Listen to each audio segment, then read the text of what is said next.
I'm sure a lot of you that have been following RFK Jr.'s confirmation hearings have heard this morning that he has been confirmed.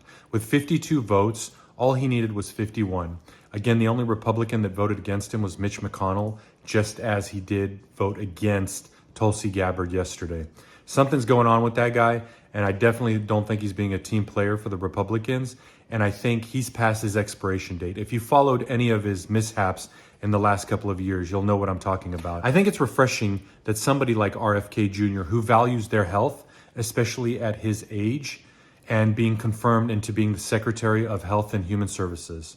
I think there needs to be a new outlook when it comes to people of older age and their health, the way our health and wellness is being organized, especially what I'm talking about is like working out, just physical fitness, building mental strength, just, creating a nice overall picture and foundation for people, especially young people. Because as we know today, we really do have a mental health crisis with young people, as well, I'd say a physical health crisis. I really think it's refreshing with what he can bring to the table. I know there's a lot of controversy surrounding him, a few different negative things, and I kind of looked into them just so we could get a quick overview. A few of the reasons that people gave of not wanting to confirm RFK Jr. are his jab skepticism and misinformation. Now, I'm not going to get into that topic too much because I don't want to use that V word, because every time I do, they just take my video off. So I don't want to touch that word. But when it comes to RFK Jr., he's had a lot of thoughts and theories, as well as data that backed up those theories of why, schedules for how children should get jabs should be done to, promote health and safety. Another thing that they say that's bad about RFK is his conspiracy theories. More specifically, his belief that the CIA had something to do with the assassination of President Kennedy. Also, his stance on public health policy was an issue for a lot of people that were against him, because they believe that he promotes a lot of misinformation that is against a lot of scientific data and research. Again, I think the issue is, a lot of these places don't like people questioning any sort of authority, because then there's another side of the spectrum that goes full ballistic about believing every single conspiracy theory, and they get into a lot of health issues because of believing those, right? You got to find a good balance of understanding and reading and processing data and putting in a little bit of critical thinking. Another thing that put like a little negative shadow over him was his sort of lifestyle behavior, especially when it comes to, maybe you could say, promiscuity, or just different types of behavior when it comes to the opposite sex.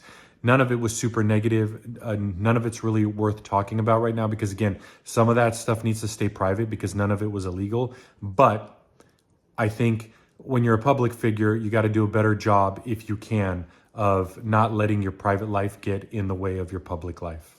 Now for some positive things, right? I think another really important thing about him is wanting to make transparency with regards to certain medical procedures. Again, I'm not going to talk about the jab, causes me issues. We've talked about it before, but he wants to make certain scheduling with regards to that more transparent, and especially the data behind certain types of those medications, so that parents can make educated decisions. And even the community can make educated decisions, right? Not everything is foolproof, and there's no way any sort of medical thing can have a 100% positive benefit for people's health. Everybody's body's different. You just know that when you get into working out, like everybody's body responds to things differently. And there definitely should be medicine based on different types of body types and how they respond to things. I think another great thing with RFK would be environmental health, combating pollution. Given his background with the Waterkeeper Alliance and his environmental advocacy, he might focus on reducing exposure to environmental toxins, linking environmental health with public health more explicitly. Another thing I think he'll probably focus on is policies on chemicals, the kind of things that can be in our food and water and consumer products, like red dye, right? That there's a lot of cancer linking issues and data with red dye that have been used in our foods that's not allowed to be used in foods in other parts of the world. So it's weird that we use it here. Another thing would be great would be healthcare reform. I mean, access to healthcare for really underprivileged communities. That's something he wants to focus on. He wants to focus on chronic health prevention. I think a lot of that has to do with workout regimens and a healthy eating lifestyle. I think that's really important, especially if we could put that into, the grade schools. So just laying a good foundation for a healthy lifestyle for children that's not completely consumed with what they see on the media and just emotional eating and not using the body.